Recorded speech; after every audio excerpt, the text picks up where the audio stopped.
মতিলিখিত সুসমাচার তার 5 অধ্যায় 16 পদ। মতিলিখিত সুসমাচার তার 5 অধ্যায় 16 পদ আপনারা পেয়েছেন? পেয়েছেন মতিলিখিত সুসমাচার তার 5 অধ্যায় 16 পদ। জানেন এখানে ঈশ্বরের বাক্য এরূপ লেখা রয়েছে, তদ্রূপ তোমাদের দীপ্তি মনুষ্যদের সাক্ষাতে উজ্জ্বল হোক। হালেলুয়া। লেখা আছে তদ্রূপ তোমাদের দীপ্তি, বলুন আমাদের দীপ্তি, বলুন আমাদের দীপ্তি মনুষ্যদের সাক্ষাতে উজ্জ্বল হোক। যাকব তার 1 লেখা আছে, সেই জ্যোতির্গণের পিতা হইতে আমাদের আশীর্বাদ নামিয়ে আসে। কোথা থেকে? জ্যোতির্গণের পিতা হইতে। আচ্ছা, জ্যোতির্গণের পিতাটা কে? জ্যোতির্গণের পিতা কে? ঈশ্বর, তাই তো? তাহলে জ্যোতি কে? আমরা। জ্যোতি কে? আমরা। জ্যোতি কে? আমরা। জ্যোতির্গণের পিতা কে? ঈশ্বর। আবার জ্যোতির্গণের পিতা কে? ঈশ্বর। জ্যোতির্গণের পিতা কে? ঈশ্বর। জ্যোতি কে? আমরা। Hallelujah, hallelujah. জ্যোতি সবসময় কি করে? উজ্জ্বল থাকে, তাই তো? আপনি জ্যোতিকে দেখবেন সে এমনি রয়েছে, রাতে ঘন অন্ধকার রয়েছে, কি হচ্ছে? যে প্রকাশ দিচ্ছে যে জ্যোতি। হালেলুয়া। আপনারা হয়তো এই লাক্তা মন্ডলীতে আজকে এসেছেন, এরকম বাইরে আরো অনেক লোক রয়েছে, তারা ঈশ্বরকে, প্রভু যিশুকে জানে না। তারা হতে পারে জগতের অন্ধকারে অন্ধকার রয়েছে, কিন্তু আপনি হচ্ছেন সেই জ্যোতি, সেই জ্যোতি হয়ে আপনি কি হচ্ছেন? উজ্জ্বল রয়েছেন। আমরা সাইন করি, আমরা ব্রাইট হই, দিন প্রতিদিন আমরা উজ্জ্বলতায় চলি। হালেলুয়া। এই জন্য ঈশ্বরের বাক্য আমাদেরকে শিখাচ্ছে, যখনই আপনাকে কেউ প্রশ্ন করবে কেমন আছেন, বিশেষ কেমন আছেন, তখন কি বলবেন? আমি উজ্জ্বল আছি। কি আছি? উজ্জ্বল আছি। কারণ যতবার আপনি এই সমস্ত ওয়ার্ড ব্যবহার করবেন, ততবার আপনি প্রকাশ দিবেন যে আমি দীপ্তি। আপনার কনসাস লেভেলে আপনি সচেতনতায় চলবেন যে আপনি হচ্ছেন আলো। আপনি কি? আলো। আপনি কি? আপনি কি? আপনি হচ্ছেন জ্যোতি, আপনি হচ্ছেন আলো। আপনার উজ্জ্বলতা দিন প্রতিদিন প্রকাশ পায়। হালেলুয়া। ও মতিলিখিত সুসমাচার 5:16 অনুযায়ী আমি আপনাদেরকে প্রশ্ন করি, আপনাদের দীপ্তি কি মনুষ্যদের সাক্ষাতে উজ্জ্বল? আপনাদের দীপ্তি কি মনুষ্যদের সাক্ষাতে উজ্জ্বল? হালেলুয়া। আপনি কিরকম রয়েছে? বলুন উজ্জ্বল রয়েছে। কেমন রয়েছে? উজ্জ্বল রয়েছে। মানে আপনি ঘন অন্ধকারের ভিতরে যখনও যাবেন, তখনও আপনার ভিতরে থাকা দীপ্তি উজ্জ্বলতা দেবে। আপনার দীপ্তি এই মনুষ্যদের সাক্ষাতে, এই জগতের মানুষদের সাক্ষাতে দিন প্রতিদিন উজ্জ্বলতায় প্রকাশ পাবে। হালেলুয়া। কেউ বলি হালেলুয়া। আপনি হচ্ছেন আলাদা। আপনি কি? আলাদা। আমি আপনাদেরকে আগের বারে বলেছিলাম যে আমরা কোথায় বসবাস করি? কোথায়? কার রাজ্য চলে? ঈশ্বরের রাজ্য, তাই না? আপনি কোথায় বাস করছেন? ঈশ্বরের রাজ্যে বাস করছেন। কোথায়? ঈশ্বরের রাজ্যে। আর ঈশ্বরের রাজ্যে জানেন অনেক প্রকারের যুদ্ধ চলছে। কি চলছে? যুদ্ধ চলছে। এখানে ঈশ্বরের রাজ্যে শুধু লোক মানে চেয়ারের উপরে পা তুলে আর আরামে ফ্যান চালিয়ে এসি চালিয়ে শুধু বসে নেই। ঈশ্বরের রাজ্যে কি চলছে? যুদ্ধ চলছে। আর ঈশ্বর তার বাক্যে আপনাদেরকে অনেক বিষয় শিখাবে। আর অনেক বিষয় যখন আপনারা পড়েন তো দেখতে পাবেন সেখানে যে লেখা রয়েছে অনেক অনেক বিষয় ঈশ্বর চায় আপনার জীবনে অ্যাড হোক। ঈশ্বর কি চায়? আপনার জীবনগুলো যুক্ত হোক। আবার ঈশ্বর অনেক অনেক বিষয় চায় যেগুলো ওগুলো আপনার জীবনে না থাকুক। কি থাকুক? না থাকুক। ঈশ্বর তার বাক্যে আমাদেরকে অনেক বিষয় চায় যে আমাদের সঙ্গে যুক্ত হোক, আমাদের জীবনে যুক্ত হোক। আরো অনেক কিছু কিছু বিষয় রয়েছে যেগুলো ঈশ্বর চায় না যে আমাদের জীবনে থাকুক। আজকে এমন একটা বিষয় নিয়ে আলোচনা করব, ঈশ্বর চায় না আপনার জীবনে থাকুক। হ্যালো, আপনারা শুনছেন? ঈশ্বর চায় না আপনার জীবনে থাকুন। তার টপ লিস্টে, এত হাই লিস্টে একটা বিষয় রয়েছে, সেটা কি জানেন? ভয়। কেউ বলি ভয়। কি রয়েছে? ভয়। এই ভয় ঈশ্বর চায় না তার জ্যোতিদের ভিতরে, তার আলোর ভিতরে, তার সন্তানদের ভিতরে একটুও জায়গা করে নি। একটুও জায়গায় এই ভয় তাদের জীবনে কার্য করুক। কারণ ঈশ্বর তার বাক্যে রেখেছেন একটা যুদ্ধ চলছে। আপনাদেরকে বলেছিলাম না, একটা যুদ্ধ চলছে। তা মানসিক যুদ্ধ নয়, আমাদের মুখে লড়ালড়ি নয়, কিন্তু আত্মাতে যুদ্ধ চলছে। এই আত্মার যোদ্ধাতে একটা বিষয় প্রয়োজন, সেটা হচ্ছে তারা নির্ভয়ে জীবন যাপন করে। ঈশ্বর কিরকম জীবন যাপন করে? নির্ভয়ে। তাদের মধ্যে ভয় বসবাস করে না। তারা কোনো বিষয়ে ভয় প্রাপ্ত হয় না, কারণ তারা ঈশ্বরের যোদ্ধা আর ঈশ্বরের জ্যোতি। জানেন, ভয় একটা আত্মা। ভয় কি? একটা আত্মা। কারণ এই জন্য ঈশ্বরের বাক্য বলছে তোমাদেরকে ভীরুতার আত্মা দেওয়া হয় নাই। তার মানে কি? ভয় সবার থাকে এমন বিষয় নয়। ভয় হচ্ছে একটা আত্মা। ভয় কি? একটা আত্মা। আর ঈশ্বর চায় না এই আত্মাটা আপনার জীবনে কোনো প্রকারে কার্য করুক। বুঝতে পারছি আমরা? এই ভয়ের আত্মা আমাদের জীবনে কার্য করুক ঈশ্বর চায় না। কারণ ঈশ্বর চায় তার শক্তি, তার বাক্য সম্পূর্ণরূপে কার্য করুক। আপনি কি বাক্যকে ভালোবাসেন?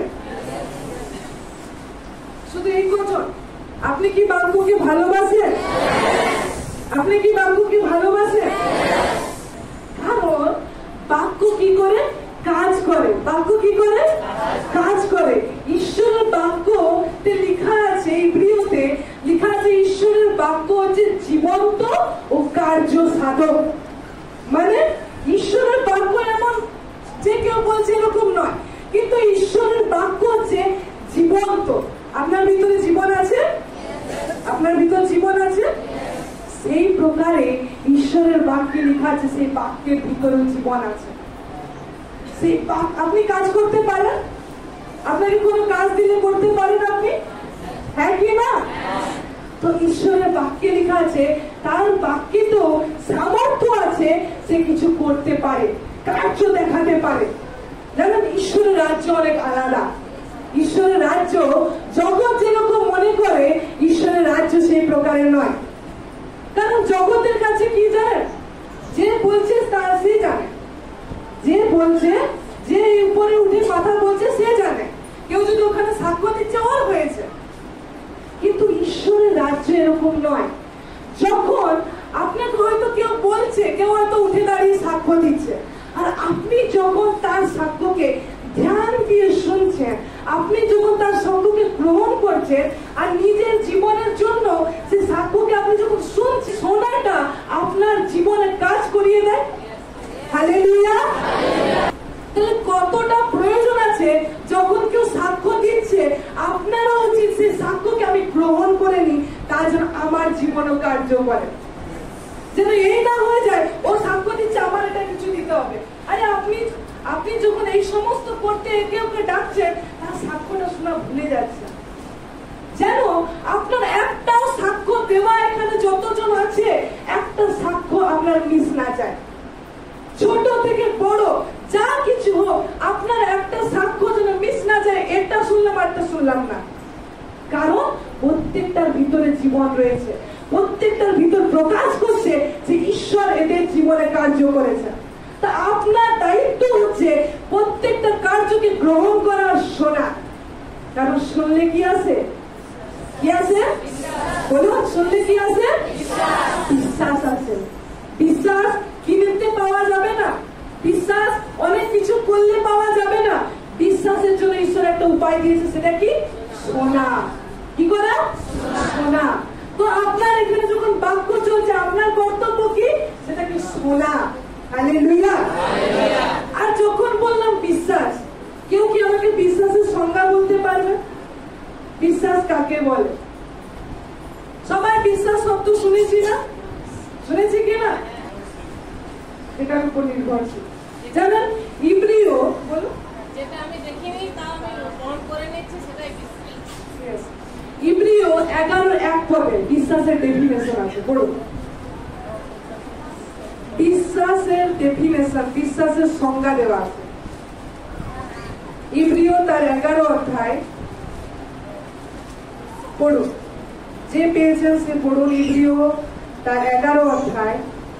বিশ্বাসের অর্থ হলো আমরা যা প্রত্যাশা করি তা যে আমরা পাবই সে বিষয়ে নিশ্চিন্ত হওয়া ও বাস্তবে যা কিছু আমরা চোখে দেখতে পাই না তার অস্তিত্ব সম্বন্ধে প্রমাণ পাওয়া। হালেলুয়া। বিশ্বাসের খুব সুন্দর একটা ডেফিনেশন ইব্রিয় 11:1 দেওয়া হয়েছে।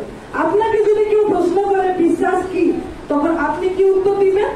বিশ্বাস হলো প্রত্যাশিত বিষয়ের নিশ্চয় জ্ঞান, অদৃশ্য বিষয়ের প্রমাণ প্রাপ্তি। বিশ্বাস কি? আপনি যেটা আশা রেখেছেন, আপনি যেটা প্রত্যাশা করছেন আমার সাথে এটা হবে, সেটা নিশ্চয় জ্ঞান, 100%। আপনি হয়তো এখানে চিন্তা করেন যে কেউ হয়তো আমার উপর হাত রাখবে বা আমি ইন্ডিভিজুয়ালি কারো কাছে যাব আর সে আমার হয়ে শুধুমাত্র আমার জন্য প্রার্থনা করবে, সেই প্রার্থনাটা গ্রাহ্য নিও, আর তারপর যা হচ্ছে আমার জন্য তো হচ্ছে না, সবার জন্য হচ্ছে, সেটা আমি করছি কিনা হয়তো আপনার চিন্তা হতে পারে।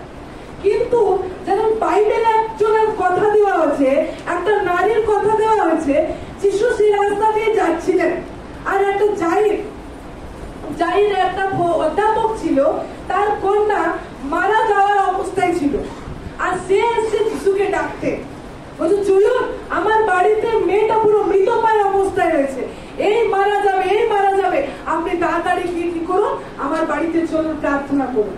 কিন্তু একজন নারী ছিল যার 12 বছর ধরে তার রক্ত বয়ে যাওয়ার সেই রোগ তার জীবনে ছিল। ভাবুন, 12 বছর, কত বছর?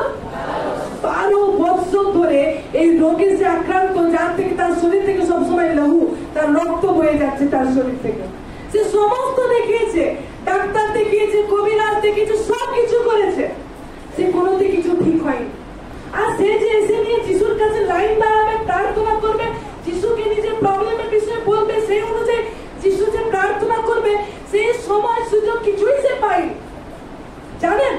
তাও সেই ব্যক্তি সুস্থতা পেয়েছে, তাও সেই ব্যক্তি সম্পূর্ণরূপে 12 বছরের রোগ থেকে আজাদ হয়েছিল। কিভাবে? যিশু রাস্তা দিয়ে যাচ্ছে, যিশু তাড়াতাড়ি করে যাচ্ছে, জাইরের কন্যা অসুস্থ হয়েছে, তাকে ঠিক করার জন্য সে এসছে, প্রার্থনা অনুরোধ নিয়ে তার কাছে যাচ্ছে।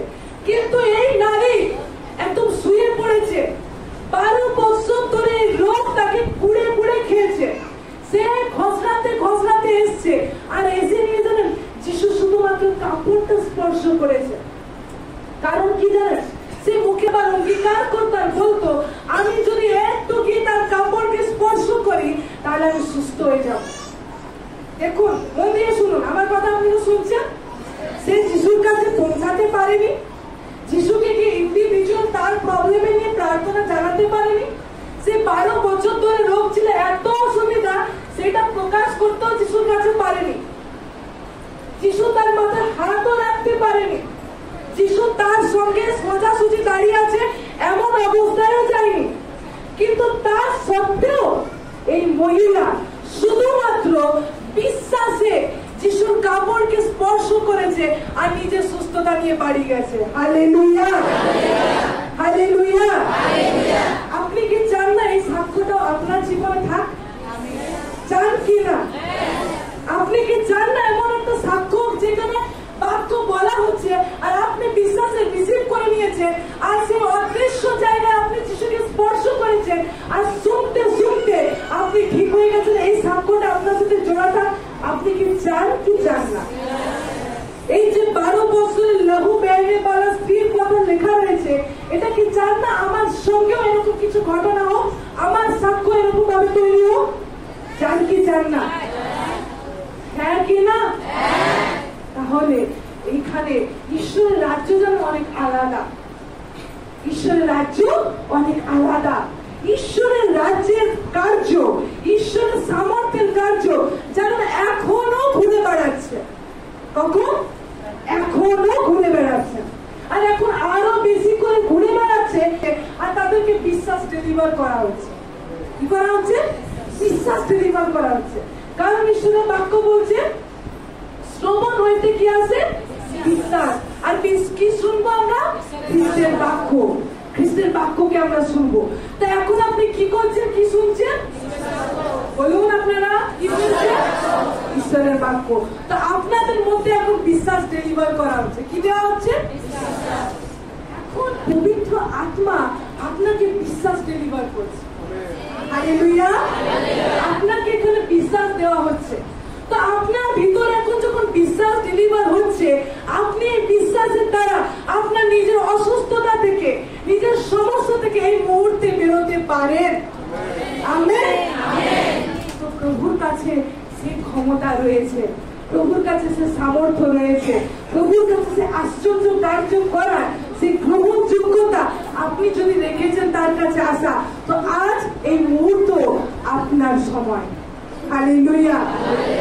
আর আপনাকে বিশ্বাসের ডেফিনেশন, বিশ্বাসের সংজ্ঞা দেওয়ার কারণ হলো ঈশ্বরের বাক্য বলছে প্রত্যাশিত বিষয় নিশ্চয়তা এবং অদৃশ্য বিষয় যা দেখা যাচ্ছে না। আপনার সুস্থতা আপনার শরীর দেখতে পাচ্ছে না, কিন্তু সে অদৃশ্য বিষয়ে প্রমাণ প্রাপ্তি, মানে আপনি বিশ্বাস করে নিয়েছেন যে আমি সুস্থ হয়ে গেছি। আপনি বিশ্বাস করে নিয়েছেন আমার ভিতর থেকে সমস্ত ব্যথা মারা গেছে। আপনি বিশ্বাস করে নিয়েছেন যে পাটা এতদিন ধরে ধরে হাঁটতেন, সেই পাটা আজকে সোজা ভাবে টুটছে। আপনি কি করছেন? বিশ্বাস করে নিয়েছেন। আমেন। আর এটাই হচ্ছে বিশ্বাসের সংজ্ঞা। বিশ্বাস যদি কাকে বলে, এটা হচ্ছে তার উত্তর। কারণ আপনি সেই বিষয়কে নিজের জীবনে গ্রহণ করছেন। আর যে বিষয়টা বললে ঈশ্বর চায় না আপনার জীবনে থাকুক, সেটা কি জানেন? ভয়। কি? ভয়। আর এই ভয়টা হলো বিশ্বাসের উল্টো। ভয়টা কি? বিশ্বাসের উল্টো। আপনি যদি বিশ্বাস করছেন যেটা প্রত্যাশিত বিষয়ে নিশ্চয় জ্ঞান রেখেছেন, আর ভয়টা হচ্ছে আপনি সেটা বিশ্বাস করতে পারছেন না। আপনার মধ্যে আশঙ্কা আসছে, আপনার মধ্যে ঘবরাহট আসছে, কি হবে কি হবে, বাক্য মনে আসছে না। আপনার ভিতর বিশ্বাস থাকলে আপনার কনফিডেন্স থাকে, হ্যাঁ আমার জীবন এটা হবে, হ্যাঁ আমার সঙ্গে প্রভু রয়েছে। কিন্তু ভয় কখন আসে? যখন আপনি ভুলে যান যে আপনার সঙ্গে ঈশ্বর রয়েছে, যখন আপনার মনে থাকে না ঈশ্বরের বাক্য আপনার জন্য কি বলছে। হালেলুয়া। ঈশ্বর আপনাকে জানাতে চাইছে যে ভয় করা যাবে না। কি করা যাবে না? জানেন, এই ভয় করা যে যাবে না, ঈশ্বর কতবার উল্লেখ করেছে, কতবার বারে বারে আপনাকে জানানো হচ্ছে যে ভয় করা যাবে না। দেখুন একটা অংশকে বাদ করুন। মথিলিখিত সুসমাচার তার 14 অধ্যায়, মথিলিখিত সুসমাচার তার 14 অধ্যায় 22 পদ। মথিলিখিত সুসমাচার তার 14 অধ্যায় 22 পদ। নতুন নিয়মের প্রথম অংশ, মথিলিখিত সুসমাচার তার 14 অধ্যায় 22 পদ। এটা হচ্ছে যিশু রয়েছে আর তার শিষ্যরা রয়েছে। যিশু তাদেরকে একটা আদেশ দিয়েছিল, একটা আজ্ঞা দিয়েছিল যে কি তোমরা কেউ নৌকা নিয়ে ওই পারে যাও। কার আদেশ ছিল? আমি বুঝবো আপনারা শুনছেন। কার আদেশ ছিল? কার আদেশ ছিল? যিশুর আদেশ ছিল। যিশুর আদেশ কি ছিল? তোমরা নৌকা নিয়ে ওই পারে যাও। যিশুর আদেশ মেনে তারা ওই পারে গেল। যিশুর আদেশ মেনে ওই পারে যাওয়া সত্ত্বেও তারা দেখতে পারলো যে সমুদ্রে কি হয়েছে, পুরো বাতাস খুব জোরে জোরে বইছে, বাতাস প্রতিকূল, পুরো সমুদ্রের তরঙ্গ টলমল করছে। ঠিক আছে, এরকম একটা ভয়ানক সিচুয়েশন। তারা নৌকা নিয়ে কোথায় আছে? সমুদ্রে রয়েছে। সমুদ্রের জল পুরো তরঙ্গে টলমল করছে, বাতাস অনেক জোরে জোরে চলছে। ঠিক আছে, আর এই সময় চতুর্থ প্রহরে, পুরো রাত্রি তখন 3টে থেকে 6টার ভিতরে, এই চতুর্থ প্রহরে তারা দেখতে পাচ্ছে সমুদ্রের উপরে দিয়ে কেউ যেন হেঁটে হেঁটে যাচ্ছে। ভয়ানক ঘটনা কিনা? হ্যাঁ, আপনি দেখছেন আপনি সমুদ্রে রয়েছে, আর সমুদ্রের জল কি হচ্ছে, পুরো টলমল টলমল করছে, বাতাস অনেক জোরে জোরে বইছে, সেই নৌকাটা বলছে হেলে পড়লো হেলে পড়লো। তারপর আপনি আবার দেখতে পাচ্ছেন সমুদ্রের যে জলের উপর দিয়ে কে যেন সেই রাত্রিবেলা কে যেন হেঁটে হেঁটে আসছে। ঠিক আছে, আর এটা দেখে নিয়ে সমুদ্রের উপরে কাউকে হাঁটতে দেখে তার মানে ত্রাস মানে হচ্ছে ভয়ের এক্সট্রিম লেভেল, একদম মানে কি বলবো ভয়ের উপরের লেভেল। তারা ত্রাস যুক্ত হয়ে গেল, ভয় পেয়ে গেল পুরো। আর তারা চেঁচিয়ে বলতে থাকলো, ও বাবা এই যে অপচ্ছায়া, এ কি আর এই বলে তারা কি ভয়ে চেঁচাতে থাকলো। বুঝতে পারছি তারা কি পেল? ভয় পেল। তারপর দেখতে পাচ্ছি প্রভু যিশু 27 পদে বলছে, কিন্তু যিশু তখনই তাহাদের সহিত কথা কইলেন। যখনই তারা ভয় পাচ্ছে তখনই যিশু কথা বললেন, সাহস করো। কি বললো? সাহস করো, এই আমি, ভয় করিও না। আজও মন্ডলীতে প্রভু যিশু একই কথা বলেন। যখন আপনার জীবনে কিছু একটা পরিস্থিতি দেখতে পেলে যেটা টলমল, আপনি যখন দেখতে পেলেন আপনার শরীরে আপনার ছেলে ভালো খেলে ধুলে এলো আর দেখতে পেলেন রাতে এসে জ্বরে শুয়ে পড়েছে, আপনি দেখতে পেলেন সবকিছুই ঠিকঠাক ছিল, আপনার স্বামী ঠিকঠাকই কথা বলছিল, হঠাৎ একদিন মদ খেয়ে চলে এসছে। আপনি দেখতে পাচ্ছেন আপনার কাজটা ঠিকই চলছিল, কিছুদিন ধরে দেখছে একদম ব্যবসা চলছে না। কি রয়েছে? টলমল অবস্থা রয়েছে, প্রতিকূল অবস্থা রয়েছে। আপনি সেই সময় কি বলছেন? প্রভু যিশু আপনার জন্য বার্তা, সাহস করো, ভয় করিও না, এ আমি, যে আমি সেই সময়ও তোমাদের সঙ্গে সঙ্গে আছি। তোমরা কি করো? সাহস করো, তোমরা ভয় করো না। যখনই যিশু এই কথা বললো, একজন শিষ্য ছিল, তার নাম কি হচ্ছে? পিতর। বলুন পিতর। কি হচ্ছে? পিতর। তোর করে যিশুকে বলছে, প্রভু যদি আপনি হন তবে আমাকে জলের উপর দিয়ে আপনার নিকটে যাইতে আজ্ঞা করুন। প্রভু যিশু, এটা যদি তুমি হচ্ছ তাহলে আমাকে আজ্ঞা করো, আমি যেন এই জলের উপর দিয়ে হেঁটে যেতে পারি। তখন যিশু কি বললেন? আইসো। কি বললেন? কি বললেন? আইসো। মানে এই পিতর অতক্ষণ ভয় পাচ্ছিল, যিশু এসে বললেন সাহস করো, এ আমি, তোমরা ভয় করো না। তখন পিতরের মনে হলো, আরে যিশু কি কাজ করছে? জলের উপর দিয়ে হেঁটে যাচ্ছে। আর যখনই বললো, আর যিশু তখন তাকে কি উত্তর দিল? আইসো। যিশুর উত্তর কি ছিল? আইসো। আর যখনই বললো তখন লেখা আছে, তাহাতে পিতর নৌকা হইতে নামিয়া জলের উপর দিয়ে হাঁটিয়া যিশুর কাছে চলিলেন। আচ্ছা বলো, এটা কি স্বাভাবিক ঘটনা না অলৌকিক ঘটনা? কি বলো? একটা মানুষ সে জলের উপর দিয়ে হেঁটে হেঁটে যাচ্ছে, এটা স্বাভাবিক ঘটনা অলৌকিক ঘটনা? এটা কি স্বাভাবিক ঘটনা না অলৌকিক ঘটনা? অলৌকিক ঘটনা না?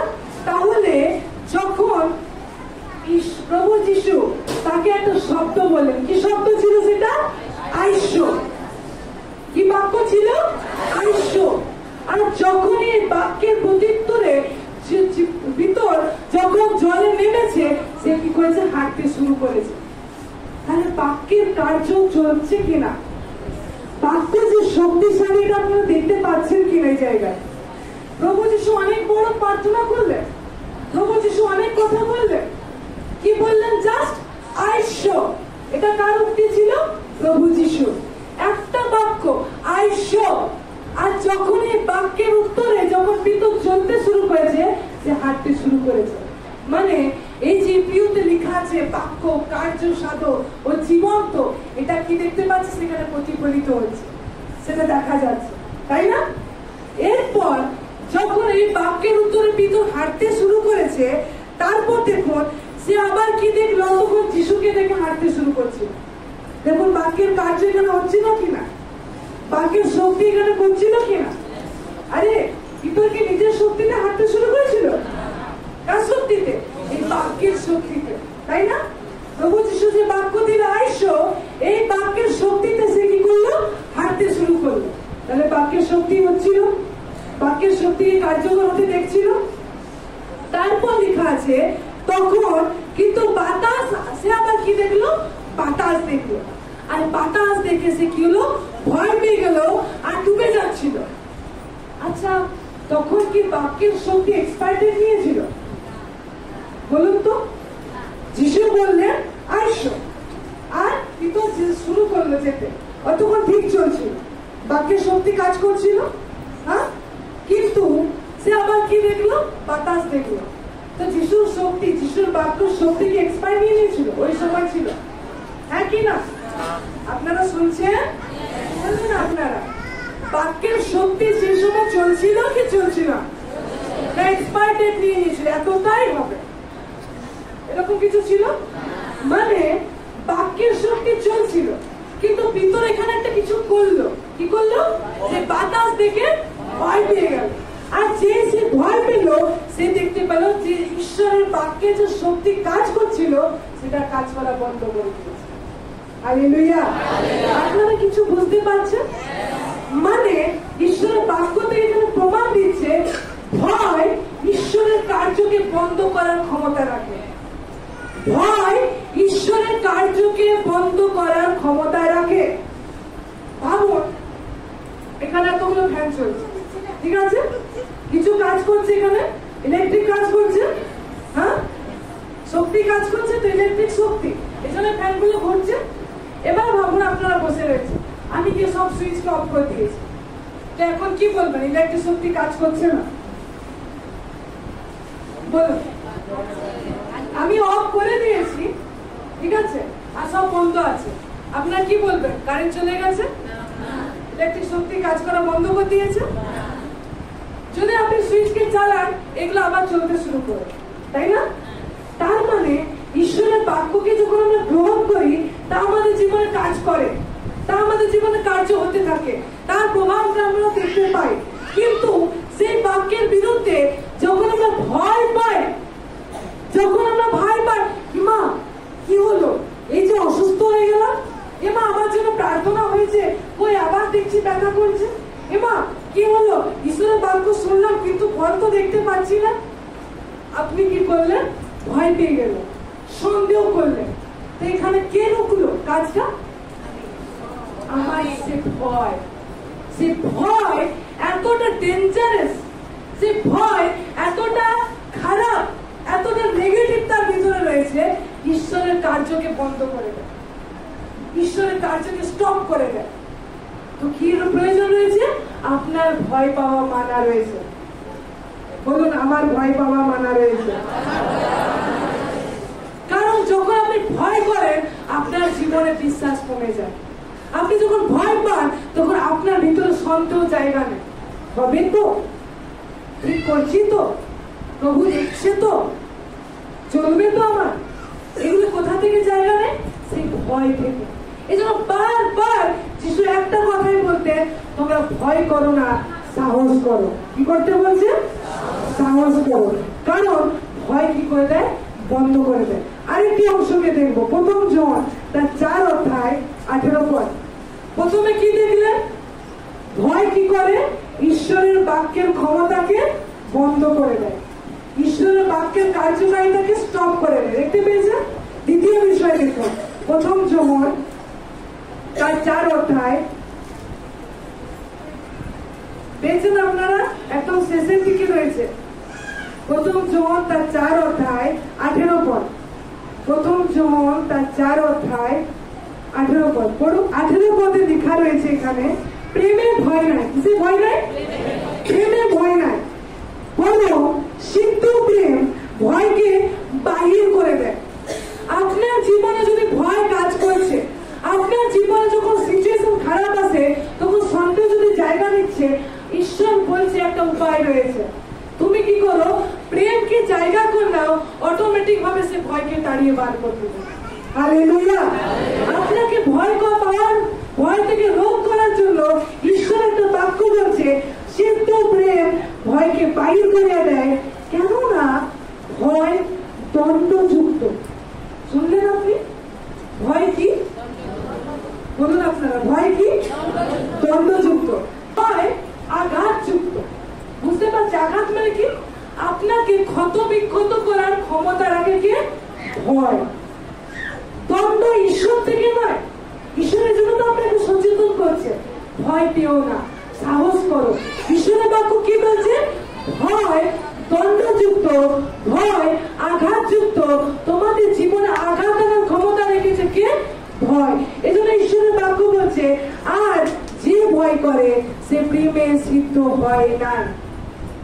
যদি আপনি এখনো ভয় পাচ্ছেন, ঈশ্বরের বাক্য বলছে তুমি ম্যাচিওর প্রেমে আসুন, তোমার ম্যাচিওর প্রেম বাকি রয়েছে। এই জন্য ঈশ্বরের বাক্য শেখাচ্ছে ভয় তোমাদের জীবনে আঘাত আনতে পারে। যদি কখনো কিছু সমস্যা হলো, তখন আপনার মনে কি কাজ করলো? ভয় কাজ করলো। আর এই ভয় আপনার জীবনে এমন কিছু কিছু সিচুয়েশন এনে দেয় যে আপনি মনেও করতে পারেন না আমার সাথে কি হয়ে গেল। আপনি আপনারা দুনিয়াতে দেখবেন, ঈশ্বরের বাক্যের সাথে আমি আপনাদেরকে উদাহরণ দিব। দুনিয়ার থেকে আগে তাকান। আপনারা শুনেছেন তার ঘর ভালো ছিল, বাড়ি ভালো ছিল, বউ ভালো ছিল, সংসার, টাকা পয়সা, ব্যবসা বাণিজ্য সব ভালো ছিল, কিন্তু জানো একদিন অ্যাক্সিডেন্ট হলো আর পুরো ঘরটা তছনছ হয়ে গেল। শুনেছেন এরকম ঘটনা কখনো? শুনেছেন কিনা? সবটা ঠিক ছিল, কোনো অসুবিধা ছিল না, সব পরিপূর্ণ, কিন্তু একটা ছোট্ট অ্যাক্সিডেন্ট হলো, পুরো তছনছ হয়ে গেল, ঘরে আর কেউ বেঁচে থাকলো না। শুনেছেন এরকম ঘটনা? এরকম অ্যাক্সিডেন্ট দুর্ঘটনা হয়ে থাকে না? জানেন এগুলো কি কাজ করে? এই ভয় কাজ করে। কি কাজ করে? ভয় কাজ করে। আপনি যদি দেখেন ইয়োব, বার করুন, ইয়োব তার 3 অধ্যায় 25 পদ। ইয়োব তার 3 অধ্যায় 25 পদ পড়ুন। আমি যাহা ভয় করি তাহাই আমার ঘটে, যাহার আশঙ্কা করি তাহাই উপস্থিত হয়। হালেলুয়া। এটা তো আমি আপনাদেরকে বাইরে থেকে বললাম, বাইরে এরকম ঘটনা ঘটে কিনা। ঈশ্বরের বাক্যে এরকম ঘটনা ঘটেছে। কোথায় ঘটেছে? ঈশ্বরের বাক্যে। জানেন ইয়োব ছিল, জানেন ইয়োবের নিয়ে ঈশ্বর নিজে বলছে তিনি কুক্রিয়াটা কি, সব নির্দোষ, তার মতো লোক ছিল না সেই সময়। আর জানেন অনেক বড় লোক ছিল সে, অনেক ধন সম্পত্তি, অনেক টাকা পয়সা, অনেক অর্থ, অনেক দাস চাকর, সব কিছু তার পরিপূর্ণ ছিল। ইয়োব তার 3 অধ্যায় 25-এ সে নিজে স্বীকার করছে আমি যা ভয় করি, মানে আমি যা যা ভয় পেতাম তাই আমার সাথে ঘটলো।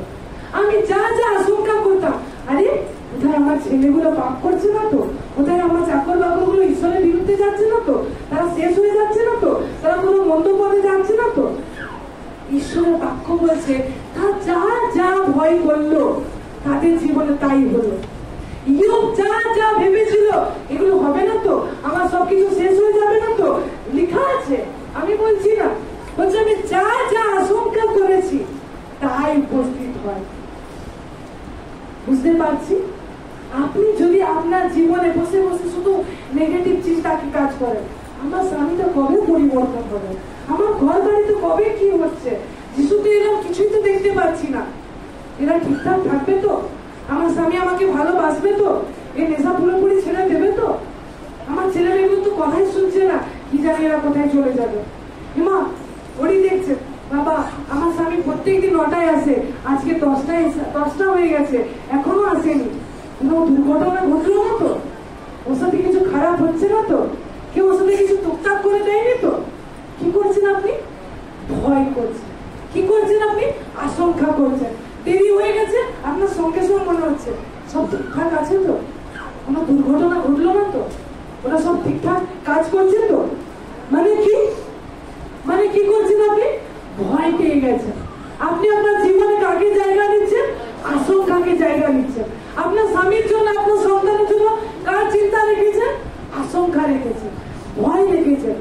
ঈশ্বরের বাক্যে ইয়োব নিজে সাক্ষ্য দিচ্ছে আমি যা যা ভয় করি তাহাই আমার ঘটে, আমি যা যা আশঙ্কা করি তাহা উপস্থিত হয়। হালেলুয়া। বলুন ভয় পাওয়া মানা আছে। বলুন আপনার প্রতিবেশীকে সুসমাচার দিন। কি বললেন? কি বললেন আপনার প্রতিবেশীকে? আপনি অর্ধেক সুসমাচার দিলেন। কি দিলেন? অর্ধেক। তো ভয় পাওয়া মানা আছে সে বুঝলো, এবার সে কি করবে? বলুন সাহস করবো। কারণ কেন সাহস করবে?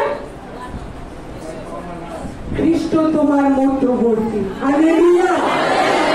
পূর্ণ সুসমাচার দিন। বলো ভয় করো না, সাহস করো, কারণ খ্রিস্ট তোমার মধ্যবর্তী। ঠিক আছে? আমেন।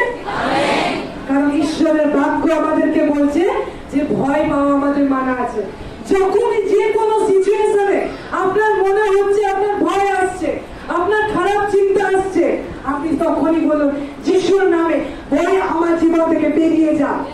আমি খ্রিস্ট আমার মধ্যবর্তী, আমি ভয়কে জায়গা দিই না।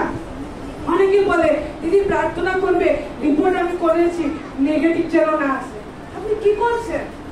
আপনি ভয় করছেন, আশঙ্কাকে ডাকছেন যেন তাই ঘটে আপনার সঙ্গে।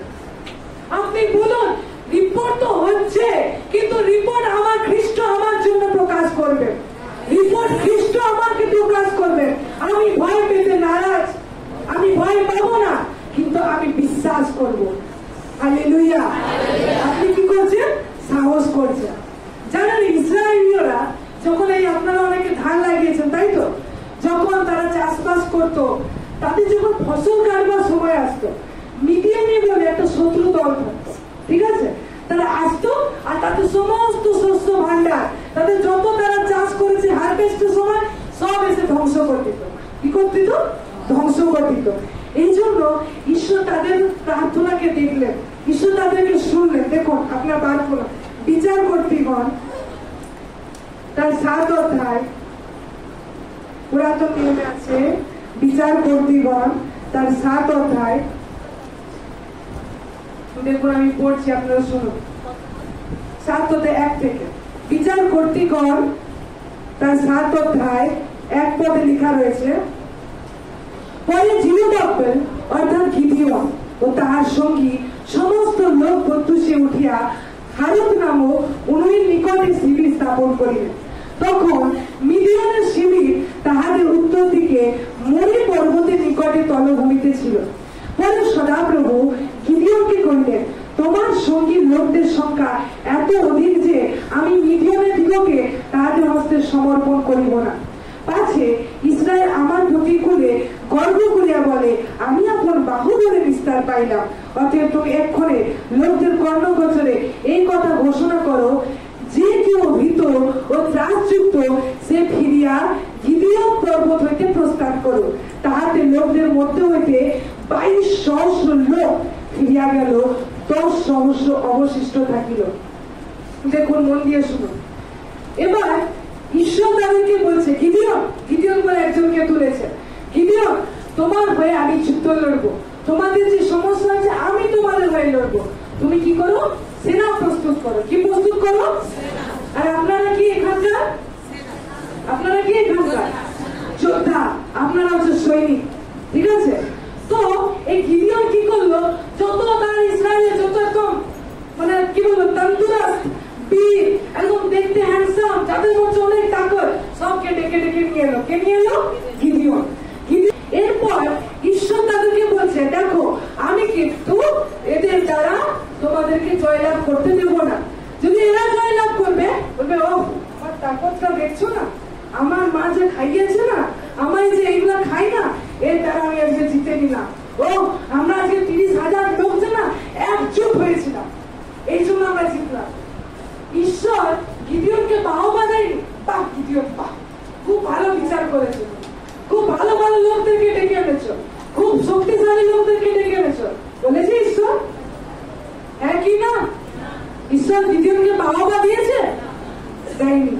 ঈশ্বর বললো তুমি কি করো, তোমার লোকদেরকে বলো, কি বল লেখা আছে, অতএব তুমি এক্ষুনি লোকদের কর্ণগোচরে এই কথা ঘোষণা কর, যে কেউ ভীত ও ত্রাসযুক্ত। কন্ডিশন দেখছেন কি শর্ত দেওয়া হলো? বলছে যে যে ভীত, যারা যারা ভয় পায় আর যারা যারা ত্রাসযুক্ত, বলছে তারা বাড়ি যা। কি বললো শুনলেন? গিদিয়ন তাদেরকে গিয়ে দিয়ে বললো তারা বীর, তারা যোদ্ধা, তাদের দেখতে সুগঠিত। তাদেরকে গিদিয়ন এসে নিয়ে ঈশ্বর তাদেরকে বললো যারা যারা ভয় পায় আর যারা যারা ত্রাসযুক্ত হয় ওদের বলো বাড়ি যেতে, ওদের বাড়ি যেতে বলো। আর যখন এই কথা বললো, যেন 22,000 লোক, কত হাজার? 22,000 লোক 32,000-এর মধ্যে চলে গেল। বুঝতে পারছি ঈশ্বর এখান থেকে প্রকাশ করতে চাইছেন তার সেনা ক্ষেত্রে, তার সৈনিক দলে, তার যোদ্ধাদের টিমে ভীত আর ত্রাসযুক্তদের কোনো জায়গা নেই। বুঝছি? আপনি বলছেন আমি সেনা, আপনি বলছেন আমি ঈশ্বরের সৈনিক, ঈশ্বর আমাকে ডেকেছে। ঈশ্বর আপনার ভিতর থেকে একটা বিষয়কে বার করতে চাইছে, সেটা হচ্ছে ভয়। আপনার কিছু সমস্যা হলো, শরীরটা খারাপ লাগছে, আপনি ভয় পেতে শুরু করলেন। যেগুলো আপনাকে বলা তো যিশু নামে ধমক দেওয়া ছিল, আপনি ভয় পাচ্ছেন, আপনার ঘাম ছুটছে। কি করছেন আপনি? আপনি ঈশ্বরের সেনা, আপনি বিশ্বাসকে হারিয়ে ফেলছেন, আপনি ভয়কে জায়গা দিচ্ছেন। এই জন্য বিশ্বাস সদা সর্বদা, ঈশ্বর বলে তোমরা বিশ্বাসে স্থির থাকো। কিসের স্থির থাকতে বলছে? বিশ্বাসে। কারণ যখন তাদেরকে বলে যারা ভীত আর দাসযুক্ত বাচ্চা, আর তার মধ্যে থেকে 22,000 ঘর চলে গেল। আর ঘর গিয়ে কতজন বেঁচে থাকলো জানেন? 10,000। আপনি কি বলছেন? 10,000 দিয়ে যুদ্ধ করেছে, 10,000-এরও ছাঁটাই হয়েছে। জানেন কত লোককে নিয়ে যুদ্ধ হয়েছিল? 300। কত লোক? কত লোক বলুন? 300। একটা দেশ আরেকটা দেশের বিরুদ্ধে যুদ্ধ করতে যাবে, 32,000-কে ডেকে এনেছিল লিডার। আমাদের হয় না, যাও তুমি একটা কাজ করবো, ভালো ভালো লোকদেরকে ডেকে নিয়ে আসো, আমরা দেখি ও এ ভালো আছে, ও ভালো আছে। আপনারা অনেক সময় করেন, ও কে প্রার্থনা করতে পারবে তাকে ডেকে আনো। কোথায় আছে সেই দিদিটা? ওই কোথায় আছে সে দাদাটা? করেন না আপনারা? হ্যাঁ, সে গিদিওন এই করেছিল। সব ভালো ভালো ইসরায়েলদের খুঁজে খাজে সব বীরদেরকে নিয়ে এসেছে। আর ঈশ্বর আগেই তাদেরকে বললেন যতজন ভীত আর তার যুদ্ধ হয়ে যায়। আর যখনই এই কথা বলেছে 22,000 লোক চলে গেল। আবার যখন তাদেরকে পরীক্ষা দেওয়া হয়েছে, বেঁচে থাকলো 300 জনকে নিয়ে ঈশ্বর নিজে যুদ্ধ করতে গেল। আর জানেন সেখানে বিজয়ী কে হয়েছিল? এই ইসরায়েলীয়রা যুদ্ধ বিজয়ী হয়েছিল। হালেলুয়া! আপনার বল, আপনার শক্তি, আপনার কোনো কিছু ঈশ্বরের রাজ্যের জন্য উপযুক্ত নয় যদি ঈশ্বর না চান। ঈশ্বর যেটা চান, ঈশ্বরের সেটাই প্রয়োজন। আপনি হয়তো বলবেন আমি অনেক কাজ করে নিয়ে ঈশ্বর তোমার ঘরে এত টাকা দিব, এত দান দিয়ে আমি তোমাকে এত সাহায্য করবো, সমাজের জন্য এই করবো, 90% আমি দিব তোমাকে। কিন্তু ঈশ্বর হয়তো আপনাকে চেয়েছে, ঈশ্বর হয়তো আপনাকেই ডাকছে সেবা করার জন্য। আর আপনি কি করছেন? টাকা দিয়ে করতে চাইছেন। জানেন ঈশ্বর যেটা চায় না আপনি তাকে দিতে পারেন না। আপনার কাছ থেকে ঈশ্বর নিবেই না। আপনি যদি কিছু দিচ্ছেন, আপনি দিচ্ছেন তা নয়, ঈশ্বর আপনাকে চেয়েছে তুমি এটাই দাও, আর আপনি তার জন্য দিচ্ছেন।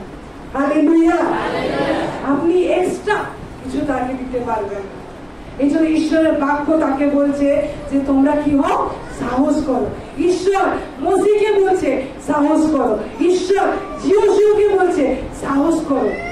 কারণ ঈশ্বরের রাজ্যে সাহসের প্রয়োজন রয়েছে। ঈশ্বরের রাজ্যে যোদ্ধার প্রয়োজন রয়েছে, বীরের নয়। যারা দেখতে খুব সুগঠন, তারা খুব করতে পারে, তাদের নয়। ঈশ্বরের যোদ্ধার প্রয়োজন, ঈশ্বরের সৈনিকের প্রয়োজন। দেখুন ঈশ্বরের বাক্য থেকে দ্বিতীয় বিবরণ তার 20 অধ্যায়, দ্বিতীয় বিবরণ তার 20 অধ্যায়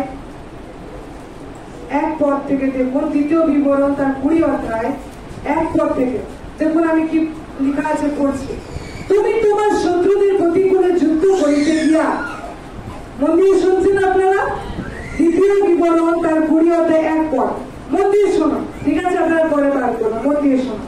তুমি তোমার শত্রুদের প্রতিকূলে যুদ্ধ করিতে গিয়া যদি আপনার অপেক্ষা অধিক অশ্ব, রথ ও লোক দেখো, তবে সে সকল হইতে ভীত হইও না।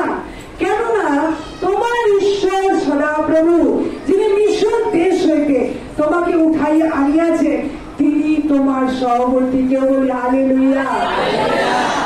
দেখুন হেডিং এ কি দেওয়া আছে? যুদ্ধ বিষয়ক ব্যবস্থা। আপনারা কে? যোদ্ধা। এই জন্য ঈশ্বর আপনাদের নিয়ে বলছে, আমাদের নিয়ে বলছে এই কথা। বলছে তুমি যখন তোমার শত্রুদের প্রতিকূলে, আপনি দেখছেন কোন মন্দ আত্মা ঘোষিত ব্যক্তি রয়েছে, আপনি বলছেন কি করব কি করব, এ মনে আমার থেকে অনেক বেশি শক্তিশালী।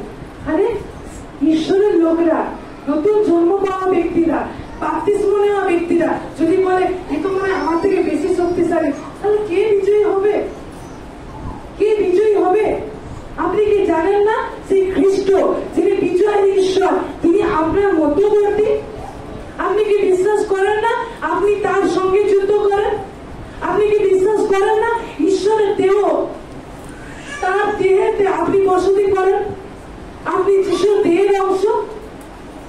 ঈশ্বরের বাক্য বলছে তুমি যদি অনেক ঘোড়া দেখো, অনেক রথ দেখো, অনেক তুমি লোক দেখো, ওগুলোকে দেখে ভয় পেও না। তুমি যদি তোমার জীবনে অনেক বড় সমস্যা দেখো, অনেক কেস দেখো, অনেক প্রতিবাসীরা তোমার বিরুদ্ধে লড়াই করছে, অনেকে তোমার কথা শোনাচ্ছে, অনেকে অস্ত্র নিয়ে তোমার কাছে এসছে, বলছে তুমি ভয় করো না। কি করতে মানা করছে? ভয় করো না, কারণ ঈশ্বর তোমার সহবর্তী। 2 পদে বলছে আর তোমরা যুদ্ধার্থে নিকটবর্তী হইয়া যাজক আসিয়া লোকদের কাছে কথা কইবে, তাদেরকে বলিবে ইসরায়েল শুনো, তোমরা অত তোমাদের শত্রুগণের সহিত যুদ্ধ করিতে নিকটে যাইতেছ, তোমাদের হৃদয়, বলুন দেখুন সবাই, তোমাদের হৃদয় দুর্বল না হোক, ভয় করিও না, কম্পমান হইও না, এবং উহাদের হইতে মহাভয়ে ভীত হইও না। ঈশ্বর আপনাকে নির্দেশ দিচ্ছে, এগুলো আপনার, এগুলো কার? বলুন এগুলো আমার। আমি দুর্বল হই না, আমি ভীত হই না, আমি কম্পমান হই না, আমি মহাভয়ে ভীত হই না। এটা আপনার জীবনের ঘোষণা। রোজ সকালে যখন উঠছেন আপনি এগুলো ঘোষণা করতে করতে উঠুন, আপনি বিজয়ী জীবন যাপন করবেন। ঈশ্বরের বাক্য প্রতিজ্ঞা দিচ্ছে আপনি বিজয়ী জীবন যাপন করবেন, কারণ ঈশ্বরের বাক্য বলছে কেননা তোমাদের ঈশ্বর সদাপ্রভু তোমাদের নিস্তারার্থে তোমাদের পক্ষে তোমাদের শত্রুগণের সহিত যুদ্ধ করিতে তোমাদের সঙ্গে সঙ্গে আছেন। হালেলুয়া। কে আপনার সঙ্গে সঙ্গে আছেন? প্রভু যিশু স্বয়ং তোমার সঙ্গে সঙ্গে আছেন। যখন আপনার জন্য হয়তো কেউ প্রার্থনা করতে আসছে, আপনি নতুন জন্ম পাওয়া ব্যক্তি, আপনি বাপ্তিস্ম নিয়েছেন, আপনি তার জন্য প্রার্থনা করুন। আপনি সেখানে যদি বলছেন না আমি কি করবো আমি জানি না, আপনি কি পাচ্ছেন? ভয় পাচ্ছেন, আপনি ভীত হয়ে যাচ্ছেন। আপনি বলুন আরে আমি কখনো ভূতগ্রস্তদের বার করিনি, সাহস করুন আর বলুন যিশু নামে বেরিয়ে যান, সে বেরোতে বাধ্য রয়েছে, কারণ ঈশ্বর আপনাকে নির্দেশ দিয়েছে। আপনার শত্রু আজকে অস্ত্রের সঙ্গে আসবে না, ঘোড়ায় টকবক টকবক করতে আসবে না, রথে আসবে না, লোক নিয়ে আসবে না। আপনার শরীরে থাকা হয়তো কোনো বিমারি আপনার ভিতরে সে শত্রু হয়ে দাঁড়িয়ে থাকবে, কোন লোক হয়তো আপনার কাছে সে শত্রু হিসেবে দাঁড়িয়ে থাকবে। সেই সময় সেই কঠিন পরিস্থিতিতে আপনি যিশুর নামে বলুন আমি ভীত হতে নারাজ, আমি ভয় পাই না, আমি দুর্বল হই না। এ হবে আপনার অঙ্গীকার। আপনি সিচুয়েশনে কি করবেন? আপনি ঘাবড়ে যাবেন, এটা আপনার সিচুয়েশন নয়। আপনার সিচুয়েশনের মুখ থেকে বেরোবে আমি ভয় পাই না, খ্রিস্ট আমার মধ্যবর্তী, তাই যিশু নামে বিশ্বাসে বলি এই সমস্যা তুমি দূরে যাও। এটা হবে আপনার অঙ্গীকার।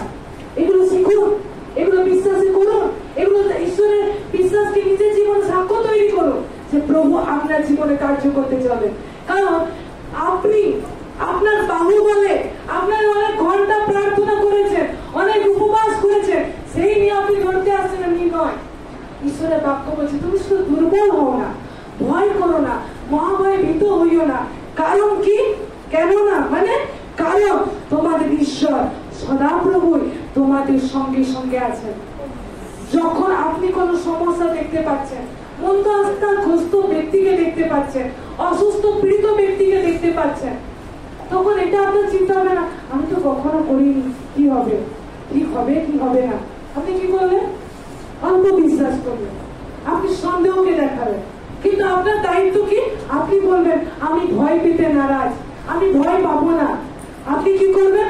আপনি এটা বিশ্বাস করবেন প্রভু যিশু আমার সঙ্গে সঙ্গে আছেন, আর এই ব্যক্তিকে প্রভু যিশু সুস্থ করবেন, এই আমার সমস্যাকে প্রভু যিশু সুস্থ করবেন।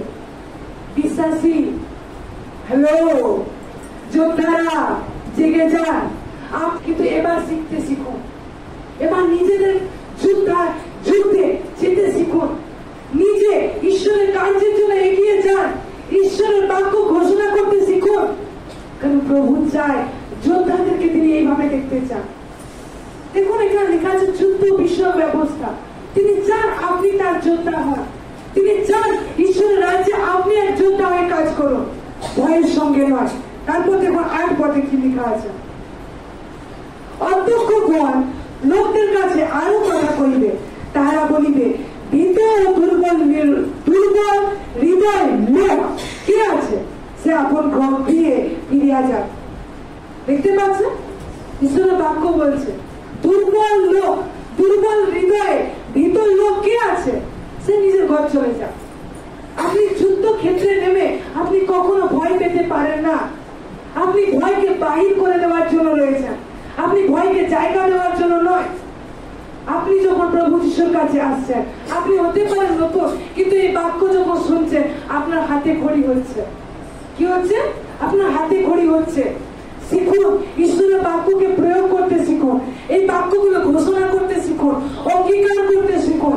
সেই সময় বলবেন না আরে কি হবে, ডাক্তারটা, আরে কি হবে, কাকে ফোন করবো। সেই সময় বলুন আমি ভয় পেতে নারাজ, প্রভু যিশু আমার মধ্যে বসতি করে, আর এই অসুবিধাকে, এই সমস্যাকে আমি যিশু নামে যাওয়ার আদেশ করছি। এটা হবে আপনার উক্তি। আপনি তখন বাক্য ঘোষণা করবেন। কি করবে? আপনি করবেন, আপনি সেই যোদ্ধা। এজন্য ঈশ্বরের বাক্য বলছে, পাছে তারা হৃদয়ের ন্যায় তাহার ভাতাদের হৃদয় গলিয়া যায়। হালেলুয়া। দেখুন, আমরা প্রথমে কি দেখলাম? ভয় ঈশ্বরের বাক্যের কার্যকে কি করে? কমিয়ে দেয়। ভয় কি করে? ঈশ্বরের বাক্যের কার্য, ঈশ্বরের বাক্য শক্তি, ক্ষমতাকে রোধ করে, কাজ করতে দেয় না। দ্বিতীয় কি দেখলাম? ভয় কি করে? আঘাত নিয়ে আসে, ভয় দণ্ডযুক্ত, দেখলাম না?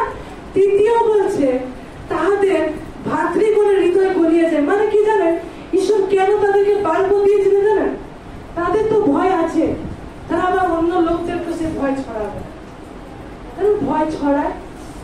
আপনি যদি ভয় পাচ্ছেন, দেখবেন অনেক লোক থাকে, আপনি যদি তাদের সাথে কথা বলবেন, আপনি হয়তো অনেক সাহসী ব্যক্তি, তাদের সাথে যখন কথা বলছে সে আপনার ভয়, তার আপনার ভিতর থেকে হতাশা সে এনে দিয়েছে তার কথা শুনে। পাবেন না অনেক ব্যক্তি? আবার এমন কিছু কিছু লোক থাকবে, আপনি যদি ভীত অবস্থায় তাদের সাথে কথা বলেন, তা আপনি যখন তার সাথে কথা বলে বেরিয়ে যাবেন, দেখতে পাবেন আপনি একটা যোদ্ধার মতো সাহস হয়ে বেরোচ্ছে। হালেলুয়া। সেই সমস্ত লোকদের থেকে দূরে থাকুন, যাদের সাথে কথা বললে আপনি বুঝতে পারেন আপনার ভিতর ভয় চলে এসছে, আপনার ভিতর সন্দেহ চলে এসছে। থাকে এরকম অনেক লোক, আপনার আশেপাশে লোকদেরকে দেখবেন যারা সারাদিন নেগেটিভ কথা বলছে আর আপনার জীবনে ভয়ের বীজ বুনছে। তাদের থেকে দূরে থাকুন। কিন্তু আপনি সেই ব্যক্তি হন যার সঙ্গে কথা বলে ভয়ের আত্মা দূরে যায় এবং সাহস বাড়তে থাকে। হালেলুয়া।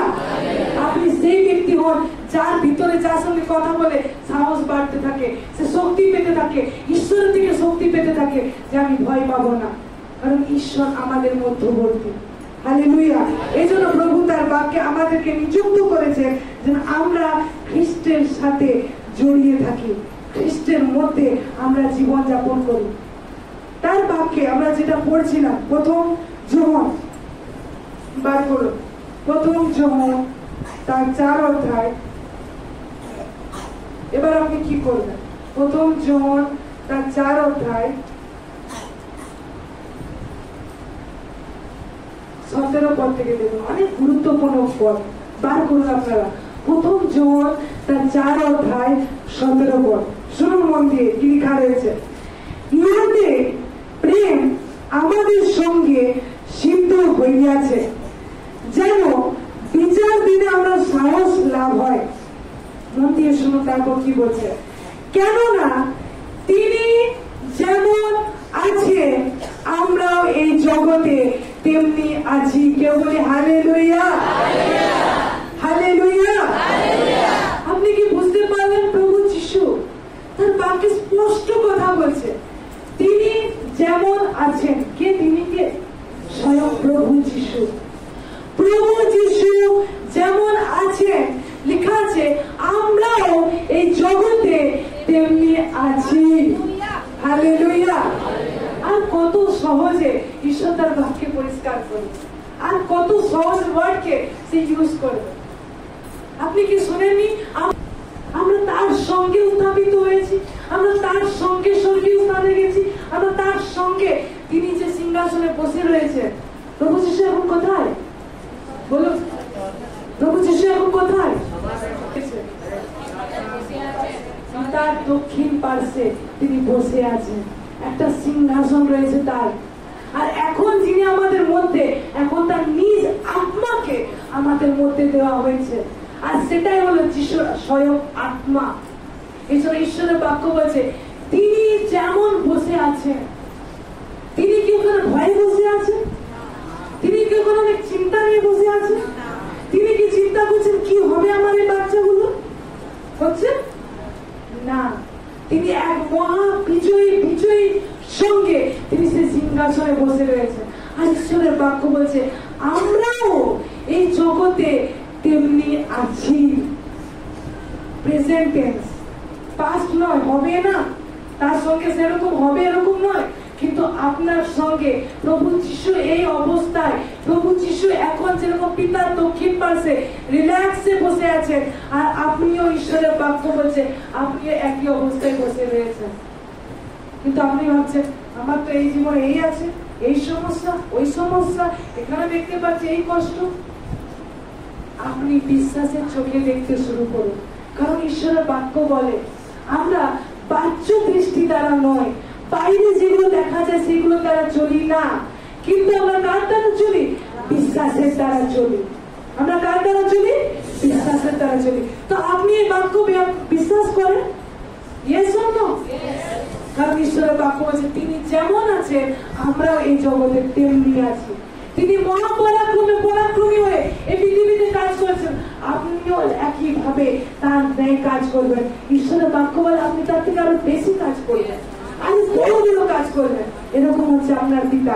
তারপর বলছে, আমরা পড়েছি 18 পর, প্রেমে ভয় নাই, বরং সিদ্ধ প্রেম ভয়কে বাহির করিয়া দেয়, কেন ভয় দ্বন্দ্বযুক্ত, আর যে ভয় করে সে প্রেমে সিদ্ধ হয় নাই।